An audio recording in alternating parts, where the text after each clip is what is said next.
Então vamos lá, vamos para nosso lar. Hoje o capítulo 44, cujo título é As Trevas, é praticamente uma continuação do 42, do 43, do 41, né, que é a conversação com o governador, né, o André Luiz. Aliás, vocês sabem por que foi escolhido o nome André Luiz? Por que que Sim, ele não queria se identificar, mas quando ele se apresentou para o Chico, quando Emmanuel apresentou o espírito para o Chico, ele precisava ter um nome. Na cama do lado dormia o irmão do Chico, de nome André Luiz. Então vamos lá, capítulo 44. Enriquecendo as alegrias da reunião, Lísias deu-me a conhecer novos valores da sua cultura e sensibilidade. Dedilhando com maestria as cordas da cítara, fez-nos lembrar velhas canções e melodias da terra. A cítara, para quem conhece, é aquela, né? Dia verdadeiramente maravilhoso, sucediam-se júbilos espirituais, como se estivéssemos em pleno paraíso. Quando me vi a sós com o bondoso enfermeiro do auxílio, procurei transmitir-lhe minhas sublimes impressões.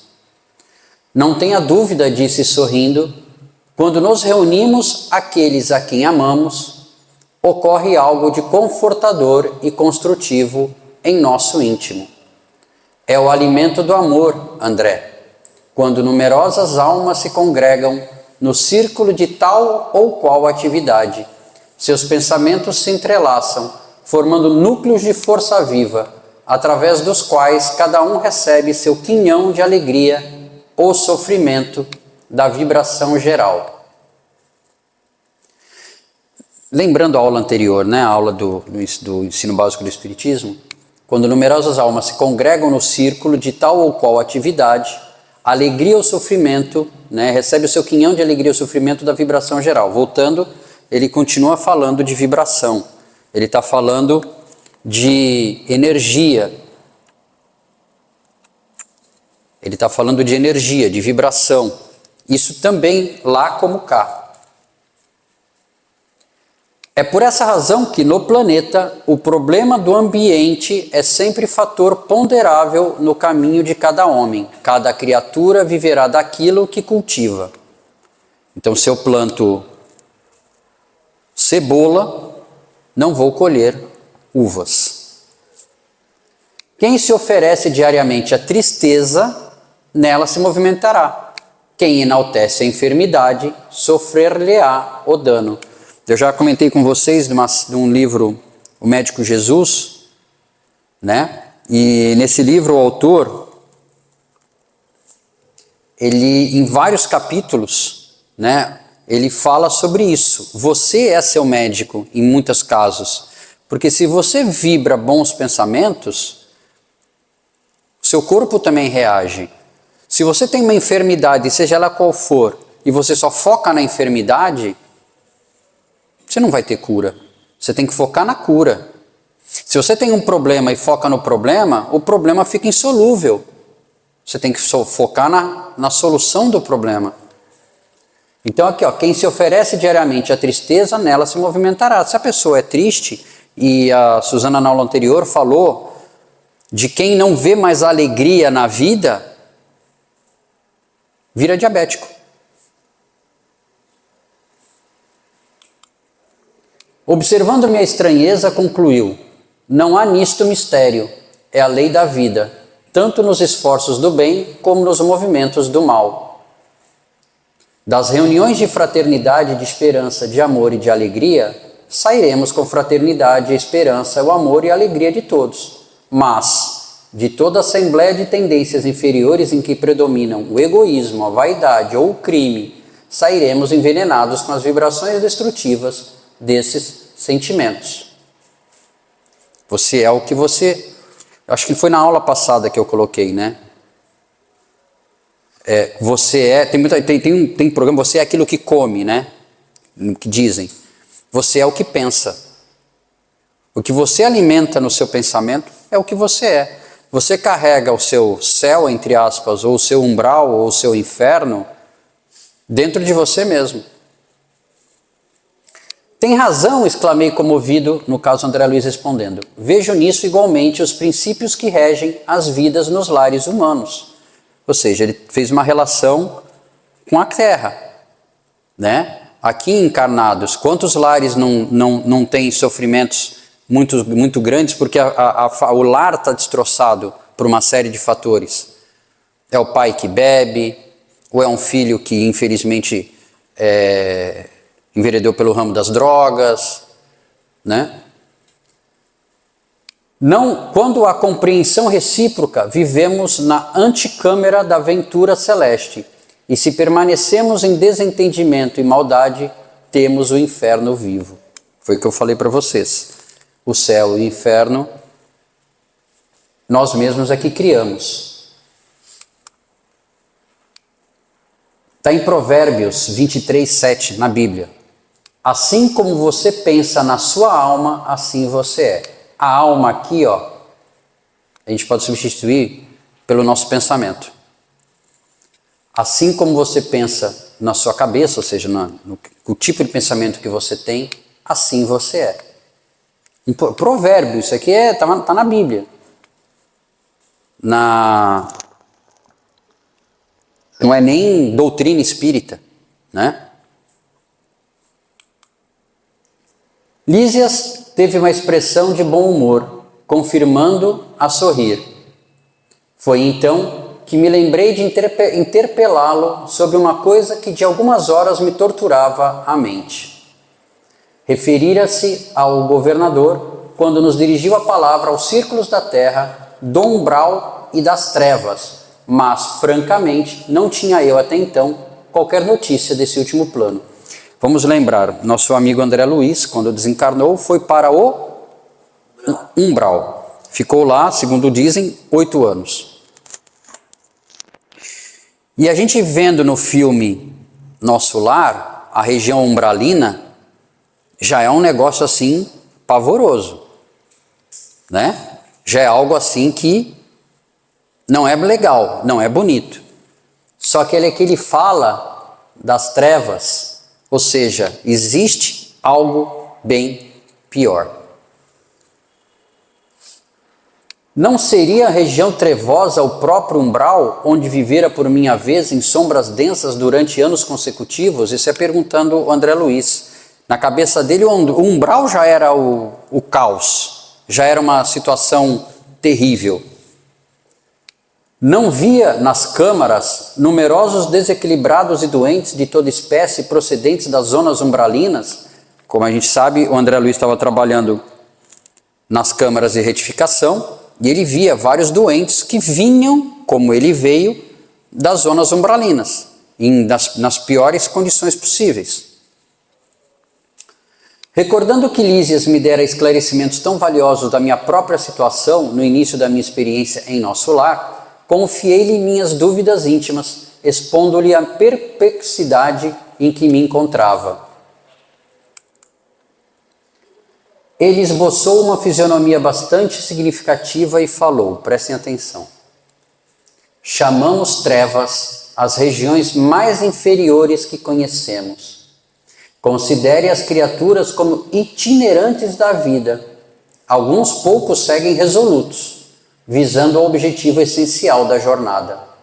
São os espíritos nobilíssimos que descobriram a essência divina em si mesmos, marchando para o alvo sublime sem vacilações. A maioria, no entanto, estaciona. Temos então a multidão de almas que demoram séculos e séculos recapitulando experiências. Esse aqui somos nós, tá? Nós estamos aqui, ó. Temos uma multidão de almas que demoram séculos e séculos recapitulando experiências. Porque se a gente está aqui ainda, é porque a gente ainda não aprendeu alguma coisa. Ninguém aqui é missionário, né? Aqui a gente está por obrigação, porque precisa aprender. Os primeiros seguem por linhas retas, que são esses daqui, ó, os espíritos nobilíssimos. Os segundos caminham descrevendo grandes curvas, somos nós. A gente às vezes vai pelo caminho certo, de repente a gente dá uma escorregada, enfia o pé na jaca e lá vem mais um carnezinho, mais uma encarnação para a gente ter que resolver uma questão. Nessa movimentação, repetindo marchas e refazendo velhos esforços, ficam à mercê de inúmeras vicissitudes. Assim é que muitos costumam perder-se em plena floresta da vida, perturbados no labirinto que tracejam para os próprios pés. Classificam-se aí os milhões de seres que perambulam no umbral. Outros, preferindo caminhar às escuras pela preocupação egoística que os absorve, costumam cair em precipícios estacionando no fundo do abismo por tempo indeterminado. Vocês sabem, o André Luiz veio do umbral. A mãe dele está nas zonas superiores. E o pai dele? Não está no umbral, não. Está nos abismos. Porque era um homem 100% egoísta. Lísias pergunta, compreendeu? As elucidações não poderiam ser mais claras. Eu vou... Deixa eu ver aqui se não é... Eu vou só fazer um comentário aqui. O que faz... Vocês lembram do capítulo em que o André Luiz ganha de presente a visitar a mãe dele? O que ele teve que... O que teve que fazer, né? O que aconteceu com o perispírito dele? Ele dormiu, né? Dormiu. E uma outra camada do perispírito se desgrudou, uma camada mais sutil do que o perispírito, para poder ir para as zonas superiores. Quando ele fala de espíritos nobilíssimos, nós que estamos aqui, né, que se perdem em plena floresta da vida, perturbados pelo labirinto, e outros preferindo o caminho caminhar às escuras, significa que a gente pode trazer isso para matéria. Energia é matéria. Quanto mais leve a matéria, mais o espírito é evoluído, mais ele alcança lugares mais altos. Quanto menos o espírito é evoluído, mais densa a matéria.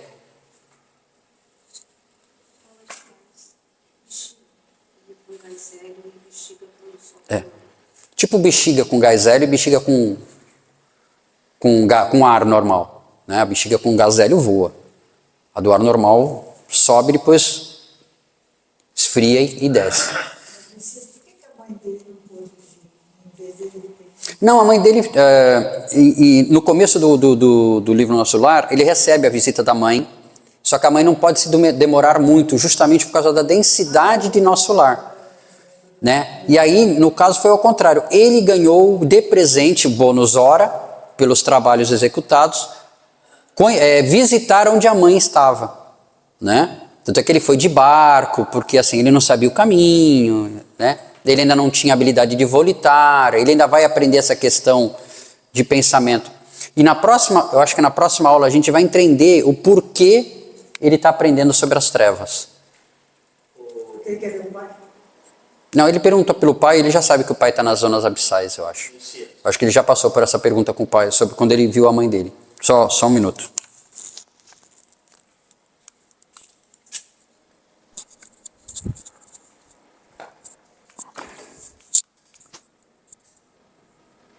Então, tá falando, né?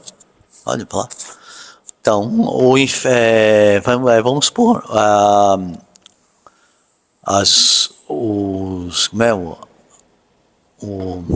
o abismo, o umbral e as colônias As colônias estão no umbral, só para você. Eu sei. Então, as colônias é como que como no catolicismo são o céu, o inferno e o purgatório. O purgatório seria as zonas umbralinas. O purgatório seria o umbral, o abismo seria o inferno e as colônias seriam o céu. Se fizer uma relação com a igreja, com o catolicismo, sim. Então vamos continuar. Sensibilizado, porém, com a expressão e complexidade do assunto, ponderei. Entretanto, o que me diz dessas quedas? Verificam-se apenas na Terra? Somente os encarnados são suscetíveis de precipitação no despenhadeiro? Lísias pensou um minuto e respondeu: sua observação é oportuna. Em qualquer lugar, o espírito pode precipitar-se nas furnas do mal, salientando-se, porém, que nas esferas superiores as defesas são mais fortes, imprimindo-se, consequentemente, mais intensidade de culpa na falta cometida. Então ele fala que não é só aqui, né? Qualquer espírito encarnado ou não pode, por culpa, cair nos abismos, né? Mas que lá nas esferas superiores as defesas são fortes, imprimindo-se consequentemente mais intensidade de culpa na falta cometida. Então há proteção, né? E até pelo conhecimento que os espíritos evoluídos têm, né? Apesar, por exemplo, a mãe de André Luiz estava num grau mais elevado, mas acima dela tem muito mais graus elevados. Por exemplo, a ministra veneranda, por exemplo, deve estar em graus mais elevadíssimos, né? Entretanto, objetei, a queda sempre me pareceu impossível nas regiões estranhas ao corpo terreno. O ambiente divino, o conhecimento da verdade, o auxílio superior figuravam-se-me antídotos infalíveis ao veneno da vaidade e da tentação. O companheiro sorriu e esclareceu, o companheiro aqui no caso Lísias. O problema da tentação é mais complexo. As paisagens do planeta terrestre estão cheias de ambiente divino, conhecimento da verdade e auxílio superior. Não são poucos os que se compartem ali de batalhas destruidoras entre as árvores, acolhedoras e os campos primaveris. Muitos cometem homicídios ao luar, insensíveis à profunda sugestão das estrelas. Outros exploram os mais fracos, ouvindo elevadas revelações da verdade superior. Não faltam na terra paisagens e expressões essencialmente divinas. O que ele está dizendo nesse parágrafo, nessa frase? Quem nunca ficou emocionado ou feliz ao olhar as estrelas ou uma lua? E mesmo assim, olhando para uma estrela ou para a lua, tem gente que comete assassínios, né? Como ele fala aqui. Homicídios ao luar. Quem nunca achou, ou quem nunca gostou de, num dia de calor, se esconder embaixo de uma árvore, na sombra de uma árvore, ou pegar o fruto de uma árvore? E mesmo assim, entre árvores tivemos batalhas destruidoras. Primeira Guerra, Segunda Guerra e outras guerras. Então, o que ele está dizendo aqui? Que na Terra, aqui onde a gente está, o que não falta são ambientes divinos. Que deveriam servir para cada vez que você olha para uma árvore, para o céu, para o sol, para a lua, para a estrela, para um gato, para seja lá o que for, você lembrar do quê? Da presença de Deus. E a gente não olha, quer dizer, não estou dizendo a gente aqui já está um pouquinho evoluído. Mas muitos não estão nem aí. Muitos não estão nem aí.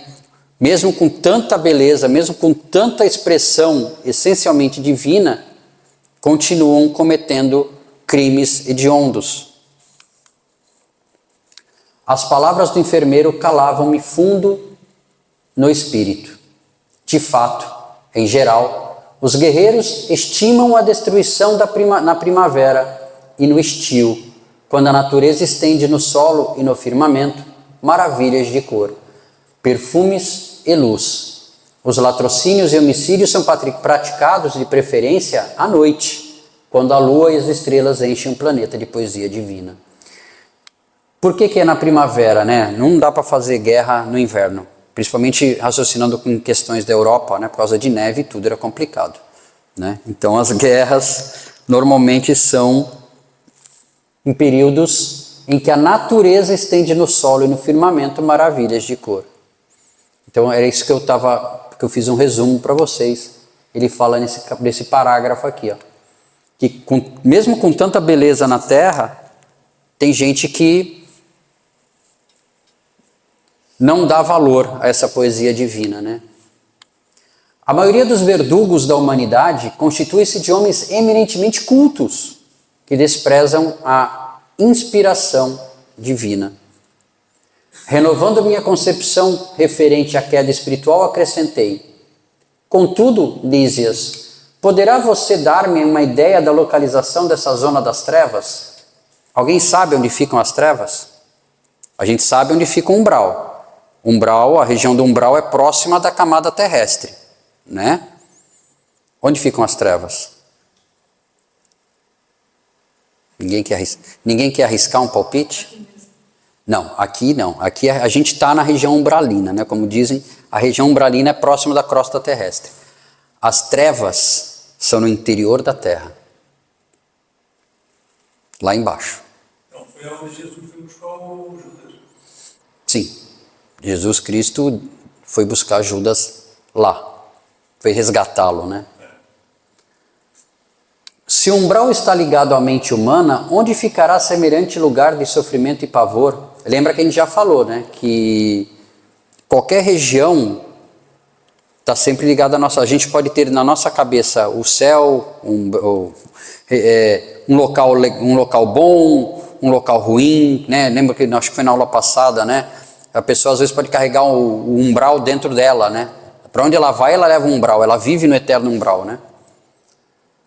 Há esferas de vida em toda parte, disse ele solícito. O vácuo sempre há de ser mera imagem literária.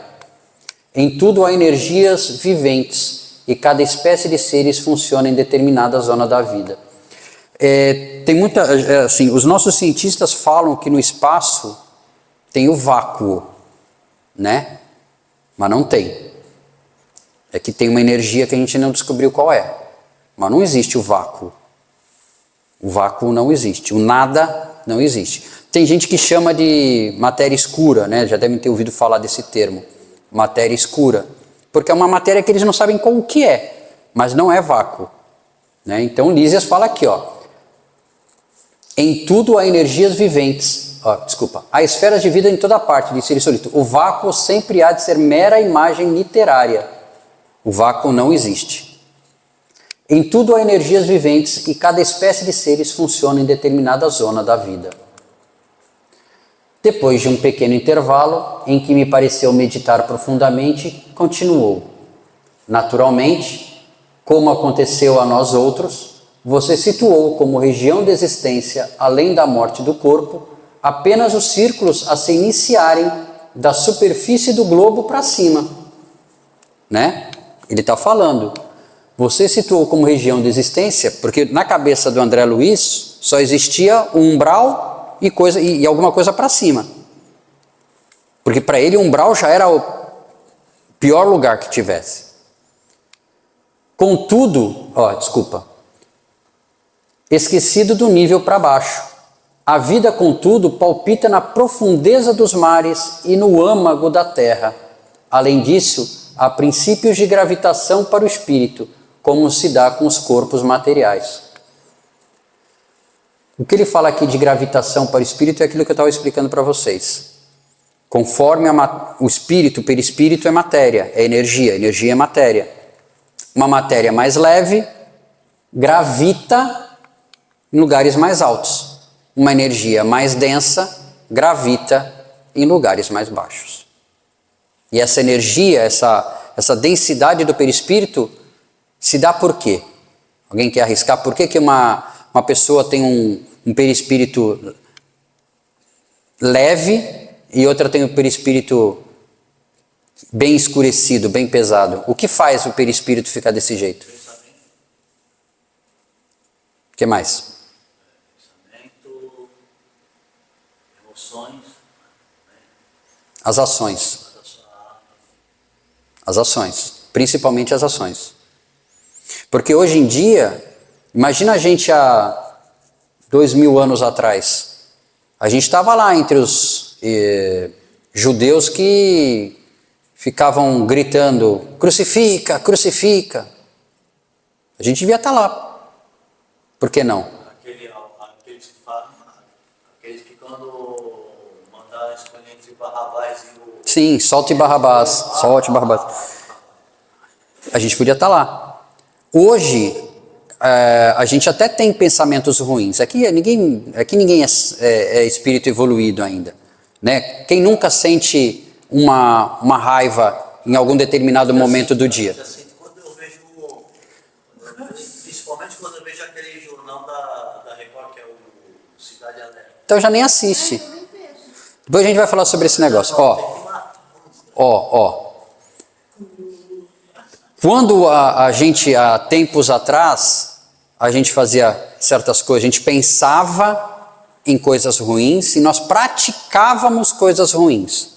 Hoje a gente até pode pensar coisas ruins, ter raiva de alguém, né? Mas hoje o pensamento vem e a gente logo fala, não, que é isso?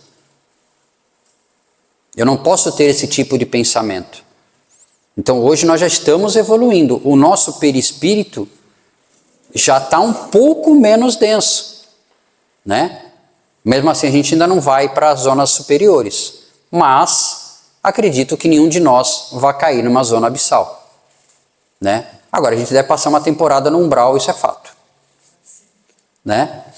E como disse o Newton logo nas primeiras aulas, né? O umbral nada mais é do que... O umbral é aquelas portas, né, antigas, né? Que é umbral, é um lugar de passagem, não é um lugar definitivo. A soleira, O Mexento falou que os abismos... Pedi para minha colega de trabalho. São assuntos aleatórios. Fica lá. Tu falou que os abismos são no centro, né, da Terra. Então é assim, Aqui, ó, no âmago da Terra, eu sei, profundeza no âmago da dos Terra, mares no e âmago centrão. da Terra. Então assim, as colônias são aqueles verdes lindos, árvores. O umbral é aquela lama, coisa. Agora dizem que o abismo deve ser aquele fogo, né? Tem um livro que possivelmente, não sei quando, não sei quem já leu, mas tem livros da série André Luiz. Depois de Nosso Lar tem Missionários, tem Mensageiros, se eu não me engano é em Obreiros da Vida Eterna, que eles fazem uma incursão até as zonas mais profundas. Tem calor? A Terra não é somente o campo que podemos ferir ou menosprezar a nosso bel prazer. É a organização viva, possuidora de certas leis que nos escravizarão ou libertarão, segundo nossas obras, ou seja, são as nossas ações. Nossas ações nos escravizarão, nossas ações nos libertarão. E o que eu achei interessante, a Terra não é somente campo que podemos ferir ou menosprezar. É a organização viva. A Terra vive. A Terra é um ser vivo. O planeta Terra é um ser vivo. O homem, quando faz algo que prejudica a Terra, o planeta, não digo, ela devolve. Não porque ela queira, porque ela é má. Porque é a forma que ela tem para se defender. Então, quando você desmata florestas e acaba mexendo com determinadas regiões, a temperatura muda, o tempo muda, há enchentes. Eu fico muito triste com as enchentes que acontecem, né? Por exemplo, lá no Amazonas, a enchente do Amazonas que está tendo agora, ou até lá no sul por causa das chuvas. E tem nas monções na Índia, na China. Só que a gente fala assim, o rio já estava lá quando as pessoas chegaram. Todo mundo sabe que o rio, em determinada época do ano, enche, alarga. E as pessoas vão lá e fazem casas nos lugares que é complicado. A gente tem que ficar triste por elas, pelo sofrimento delas, mas a Terra, ela devolve às vezes o que ela recebe. Né? Sabe qual foi o período? Não estou falando para os seres humanos, mas sabe qual foi o período que a Terra mais se recuperou? Na pandemia. Os rios ficaram mais limpos, os mares mais limpos, o ar ficou mais limpo. Tanto que você vê que o Tietê é o rio mais sujo que se tem. Antigamente as pessoas nadavam no Tietê. Nadavam, tinha torneio Tinha de natação, tinha isso, tinha aquilo. Então vamos lá. É claro que a alma esmagada de culpas não poderá subir à tona do lago maravilhoso da vida.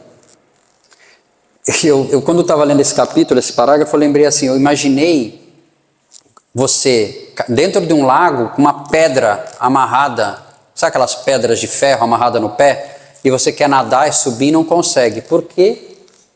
Esmagada de culpas. É o peso da culpa. Resumindo, devo lembrar que as aves livres ascendem às alturas. As que embaraçam no cipoal sentem-se tolhidas no voo. O cipoal é o cipó, né? Que ficam presas naquele cipó das árvores, né?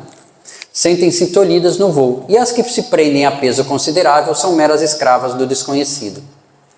Percebe? Eu gosto muito dos exemplos que o Ulisses Intuído, né, deu. Então a gente pode comparar a gente a aves, né? Seremos aves livres? Ficaremos presas no cipoal das nossas más tendências? Ou a gente vai ser escrava do desconhecido? Lísias, porém, não precisaria fazer-me esta pergunta. Avaliei, de pronto, o quadro imenso de lutas purificadoras a desenhar-se ante meus olhos espirituais nas zonas mais baixas da existência. Como alguém que precisa ponderar bastante para exprimir-se, o companheiro pensou e concluiu. Qual acontece a nós outros, que trazemos em nosso íntimo o superior e inferior, né? Jesus já falou para nós isso, né? Sois deuses, né? Podeis mover essa montanha daqui para lá, de lá para cá. Nós temos o inferior e o superior dentro de nós. Também o planeta traz em si expressões altas e baixas com que corrige o culpado e dá passagem ao triunfador para a vida eterna. Você sabe, como médico humano, que há elementos no cérebro do homem que lhe presidem o senso diretivo. Hoje, porém, reconhece que esses elementos não são propriamente físicos, e sim espirituais, na essência. Quem estime viver exclusivamente nas sombras, embotará o sentido divino da direção. Infelizmente, temos muitos ainda aqui encarnados que preferem viver nas sombras, né? São criminosos. Não sabem fazer outra coisa e até se comprazem do que fazem, né? Não será demais, portanto, que se precipite nas trevas, porque o abismo atrai o abismo. Se a pessoa tem o abismo dentro dela. E cada um de nós chegará ao local para onde esteja dirigindo os próprios passos. Ou seja, para onde nós formos, só tem um culpado. Nós mesmos. Nós dirigimos os nossos passos. Eu não posso culpar ninguém pelo que eu faço. Ninguém é culpado dos erros que eu cometo e ninguém é culpado pelos benefícios que eu faço. Isso está tudo anotado na minha própria caderneta. E aí, no livro dos médiuns, no capítulo 4, Teoria das Manifestações Físicas, movimento de suspensão, ruídos, aumento ou diminuição de peso dos corpos, só para vocês entenderem aquilo que a gente falou sobre o perispírito, ou o espírito ir para onde o peso, né? Tu vê que ele fala em peso dos corpos. Perispírito tem peso. A densidade do perispírito, se assim se pode dizer, varia de acordo com a natureza dos mundos, como já foi ensinado. E ele tem uma menção aqui ao Livro dos Espíritos, número 94 e número 187. Eu trouxe só 94, que eu acho que seria mais interessante. De onde tira o espírito seu invólucro semimaterial? Pergunta Kardec. Resposta: do fluido universal de cada globo, razão porque não é idêntico em todos os mundos, Passando de um mundo a outro, o espírito muda de envoltório como mudais de roupa. Assim, 94a, assim como os espíritos que habitam mundos superiores vêm ao nosso meio, tomam um perispírito mais grosseiro, é necessário que se revistam da vossa matéria, como já dissemos. Então assim, o perispírito, o espírito precisa de um envoltório, depende de onde ele for. Isso acontece também no mundo espiritual. Parece, continuando, parece variar também no mesmo mundo, segundo os indivíduos. Nos espíritos moralmente adiantados, ele é mais sutil e se aproxima do perispírito das entidades elevadas. Nos espíritos inferiores, aproxima da matéria. E é isso que determina a persistência das ilusões da vida terrena nas entidades de baixa categoria, que pensam e agem como se ainda estivessem na vida física, tendo os mesmos desejos e quase poderíamos dizer a mesma sensualidade. Essa densidade maior do perispírito, estabelecendo maior afinidade com a matéria, torna os espíritos inferiores mais aptos para as manifestações físicas. Aqui ele estava falando de manifestação física, porque eles estão mais próximos da matéria, e aí a gente poderia dar o exemplo de vários filmes, agora tem a novela que está passando. É por essa razão que um homem refinado, habituado aos trabalhos intelectuais de corpo frágil e delicado, não pode erguer pesados fardos como um carregador. A matéria de seu corpo é de alguma maneira menos compacta, os órgãos são menos resistentes, o fluido nervoso menos intenso. O perispírito é para o espírito o que o corpo é para o homem. Sua densidade está na razão da inferioridade do espírito. Essa densidade, portanto, substitui nele a força muscular, dando-lhe maior poder sobre os fluidos necessários às manifestações do que o possuem os de natureza mais etérea. Se um espírito elevado quer produzir esses efeitos, faz o que fazem entre nós os homens refinados. Incumbe disso um espírito carregador. Essa explicação, só para talvez até a Suzana possa até explicar até um pouco melhor. Os espíritos mais refinados, eles utilizam do nosso fluido vital, Como é o nome daquele? Do ectoplasma, perdão, obrigado. Do ectoplasma, para fazer os efeitos físicos, Eles captam. Refinado não. Estou só baseando ali. Dentro do livro dos médiuns mesmo, os espíritos pouco evoluídos é que causam os efeitos físicos, porque os espíritos mais adiantados fazem uso desses espíritos para, por exemplo, Kardec, quando ele foi, no início que ele foi convidado, não teve um episódio no filme que a mesa se mexeu ou algo caiu? Os espíritos evoluídos fizeram uso dos espíritos menos evoluídos para que estes derrubassem a mesa. Eles deram uma ordem, porque eles não têm mais essa densidade. Então eles precisam desses menos evoluídos para poder fazer esses movimentos físicos. Então, mas basicamente era o que eu estava falando, dos refinados que dependem de terceiros para poder fazer os efeitos físicos. E os espíritos menos refinados, eles têm mais proximidade com a matéria, então eles conseguem fazer esses efeitos físicos, que ele chamava aqui, naquela época, em 1880 e pouco, espírito carregador. Tá bom? Eu acho que ficou claro, essa questão do umbral e por que a gente é atraído ou não pelas trevas, pelo umbral ou pelos campos mais superiores. E para encerrar, do Minutos de Sabedoria de Carlos Torres Pastorino, 194, o mal não merece comentários. E aí eu vou chegar no comentário que o Arlindo fez agora há pouco. O mal não merece comentários, pois só traz resultados desagradáveis. Qualquer palavra produz vibrações semelhantes. Portanto, o comentário sobre o mal... eu acho que está faltando alguma coisa aqui. Portanto, o comentário sobre o mal traz vibrações pesadas e nocivas. Fale apenas a respeito de belas e boas ações. Comente o bem e as ações nobres, e envolvido por uma onda de paz, de alegria, de bem e de bem-estar. Minutos de Sabedoria de Carlos Torres Pastorinho. Eu acho que eu, na hora de copiar, de digitar, eu devo ter comido alguma coisa. Por que eu estou falando isso? O nosso querido irmão aqui, o Arlindo, acabou de falar de programas que ele assiste que o deixam irritado. O mal não merece comentário, ou seja, para que assistir programas que te deixam ruim? Para que assistir programas que não te trazem nada? Para que assistir programas jornalísticos sobre violência, sobre crimes? Para que trazer isso para a sua vida? Vá assistir coisas mais elevadas. Quanto mais elevado você ver programas, quanto mais... por exemplo, você está numa situação, tá meio chateado em casa, não está legal, tá alguma coisa que não está legal, não está boa na sua casa, bota uma música clássica, não vai botar funk, bota uma música clássica.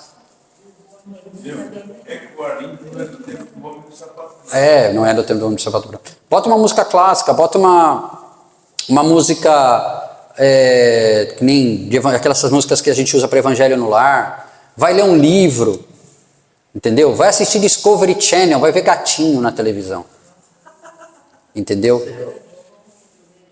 Vai ver desenho animado, mas assim, tudo que você consome e você coloca dentro de você, vai te alimentar. Se você só vê desgraça, você só vai ter isso na sua cabeça.